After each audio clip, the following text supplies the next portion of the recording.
नमस्कार, इस वक्त आप देख रहे हैं 24x7 लाइव टीवी। मैं हूं आपके साथ मधुमिता।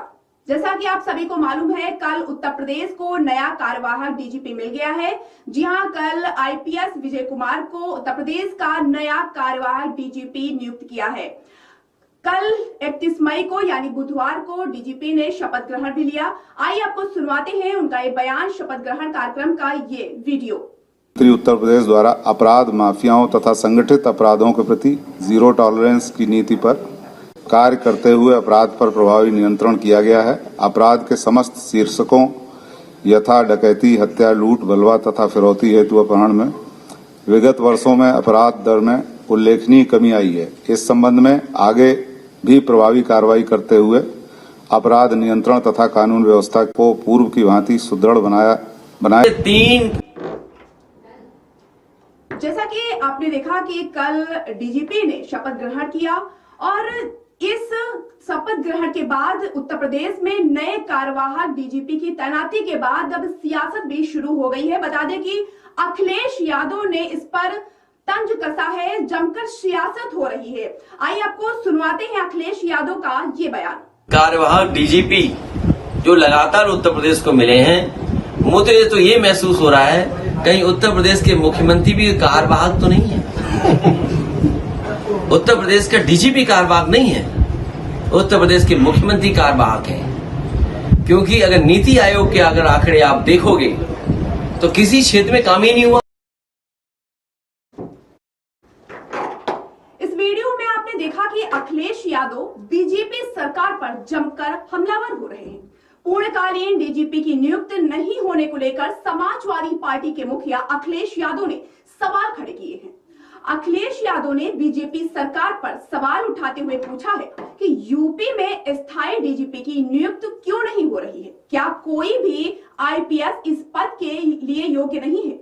अखिलेश यादव ने ट्वीट कर राज्य सरकार पर भी निशाना साधते हुए कहा कि जिस तरह के अनैतिक कार्य सरकार करा रही है उसके लिए अन्य कोई तैयार नहीं है। मुख्य विपक्षी दल के नेता अखिलेश यादव ने तंज कसते हुए कहा, ट्वीट पर लिखा कि कोई अनैतिक कार्य के लिए तैयार नहीं है या पुलिसिया पैत्रों से चुनाव जिताऊ फार्मूला सीख चुके कार्यवाहक डीजीपी को 31 मार्च के बाद भी बनाए रखा जाएगा।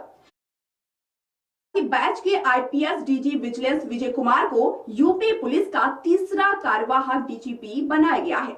विजय कुमार का जनवरी 2024 में रिटायरमेंट है, यानी अगले 8 महीने भी उत्तर प्रदेश में कार्यवाहक डीजीपी से ही काम चलाया जाएगा। ये पहली बार होगा जब 20 महीनों के अंतराल में उत्तर प्रदेश में कोई पूर्णकालीन डीजीपी नहीं होगा।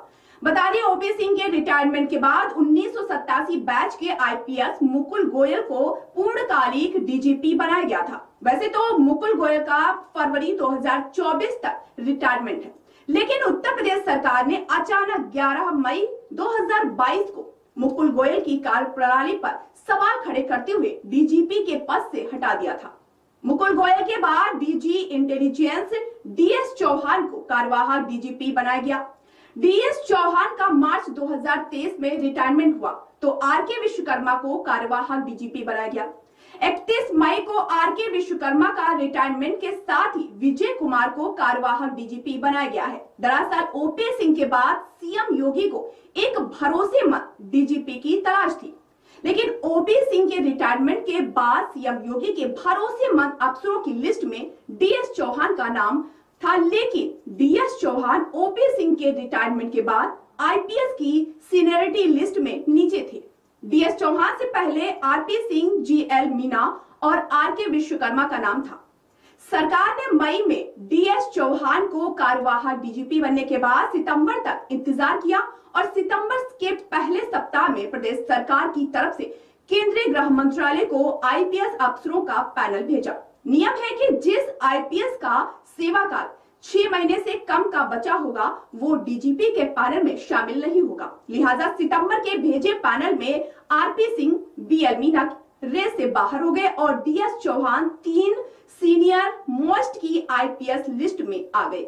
लेकिन अक्टूबर के आखिरी सप्ताह में डीओपीटी ने डीजीपी का पैनल तय करने के बजाय उत्तर प्रदेश सरकार से सवाल कर लिया कि मुकुल गोयल को क्यों हटाया गया।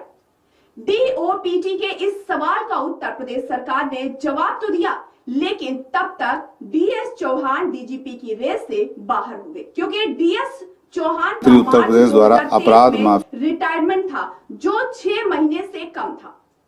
नियम के अनुसार डीजीपी के पैनल के लिए भेजी गई लिस्ट में अगर कुछ अफसर रिटायर हो जाते हैं तो सीनियरिटी लिस्ट के हिसाब से सरकार को दोबारा पैनल भेजना होगा, जो उत्तर प्रदेश सरकार की तरफ से भेजा ही नहीं गया। जिसके बाद डीएस चौहान, आरके विश्वकर्मा और विजय कुमार को कार्यवाहक डीजीपी बनाकर काम चलाया जा रहा है। बता दें, उत्तर प्रदेश पुलिस को पूर्णकालिक डीजीपी नहीं मिलने के पीछे गृह मंत्रालय और उत्तर प्रदेश सरकार के बीच चल रही तनातनी भी एक कारण मानी जा रही है। मुकुल गोयल की तैनाती के वक्त आरोप लगे कि वो पूर्ववर्ती समाजवादी पार्टी के करीबी अफसर हैं।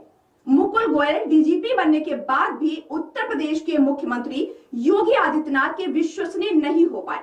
मुकुल गोयल के बजाय ADG law and order Prashant Kumar पर मुख्यमंत्री का ज्यादा भरोसा रहा। प्रदेश में हुए विधानसभा चुनाव हो या फिर सार्वजनिक पूजा स्थलों से लाउड स्पीकर उतारने का फरमान, मुकुल गोयल उत्तर प्रदेश सरकार के पैमाने पर खरे नहीं उतरे। यही वजह थी कि मुकुल गोयल को शासकीय कार्यों में रुचि नहीं लेने और आक्रमणता का आरोप लगाकर हटाया गया। मुकुल गोयल के बाद मुख्यमंत्री योगी आदित्यनाथ डीएस चौहान को डीजीपी बनाना चाहते थे, लेकिन केंद्रीय गृह मंत्रालय के अप्रूवल के बाद डीजीपी बनाए गए मुकुल गोयल को हटाने से केंद्र और राज्य सरकार के बीच तनातनी शुरू हो गई, जिसका नतीजा ये हुआ कि मुकुल गोयल को हटाने की वजह पूछी गई और इस वजह का जवाब देने में 31 अक्टूबर का वक्त निकल गया। जिसके बाद डीएस चौहान को 10 महीने तक कार्यवाहक डीजीपी बनाकर रखा गया। डीएस चौहान के रिटायरमेंट के बाद आनंद कुमार मुख्यमंत्री योगी आदित्यनाथ के पसंदीदा अफसरों की लिस्ट में शामिल थे, लेकिन चित्रकूट जेल में मुख्तार अंसारी के विधायक बेटे अब्बास अंसारी और उसकी पत्नी की मुलाकात में जेल कर्मियों और अफसरों की मिलीभगत का मामला उजागर हुआ। फिर फरवरी में प्रयागराज में हुई उमेश पाल की हत्या की साजिश बरेली में रची गई। अशरफ और शूटरों की मुलाकात की कहानी सामने आई तो जेल विभाग और आनंद कुमार की किरकिरी होने लगी, जिसकी वजह से आनंद कुमार सीएम योगी के भरोसेमंद अफसरों की लिस्ट से बाहर हो गए और आज तीसरे कार्यवाहक डीजीपी के तौर पर विजय कुमार से सरकार ने फिर राजनीतिक वोट बैंक साधने की कोशिश की है। विजय कुमार दलित अधिकारी हैं। 2024 में लोकसभा चुनाव होने हैं और 8 महीने के कार्यकाल में विजय कुमार एक दलित अधिकारी को उत्तर प्रदेश पुलिस का मुखिया बनाकर बीजेपी दलित वोट बैंक को मजबूती से पकड़ने की कोशिश में लग गई। लिहाजा एक तरफ भरोसेमंद अफसर का न मिलना और दूसरा राजनीतिक वोट बैंक को साधने की कोशिश में यूपी पुलिस को जनवरी 2024 यानी तक कार्यवाहक डीजीपी से काम चलाना पड़ेगा। दूसरा कारण जातिगत समीकरण भी माना जा रहा था, जिसकी वजह से पूर्णकालीन डीजीपी की तैनाती को लेकर फैसला नहीं किया गया। मार्च में डीएस चौहान के रिटायरमेंट के बाद उत्तर प्रदेश में निकाय चुनाव होने थे और इस चुनाव में ओबीसी वोट बैंक को साधने की कोशिश में सरकार ने 2 महीने के लिए ही सही, लेकिन आरके विश्वकर्मा को डीजीपी बना दिया। आरके विश्वकर्मा रिटायर हुए तो आनंद कुमार फिर सीनियर अफसरों की लिस्ट में शामिल थे, लेकिन आनंद कुमार को डीजीपी बनाया जाता तो उसके लिए special DG law order Prashant Kumar को कुर्सी से हटाना पड़ता। वजह दोनों ही अधिकारी एक ही जात से आते हैं। वहीं आनंद कुमार को डीजीपी बनाकर सरकार को कोई भी राजनीतिक लाभ नहीं हो रहा था। तो ये थी सियासत नए डीजीपी की तैनाती को लेकर, जिस पर अखिलेश यादव ने भी जमकर निशाना साधा है।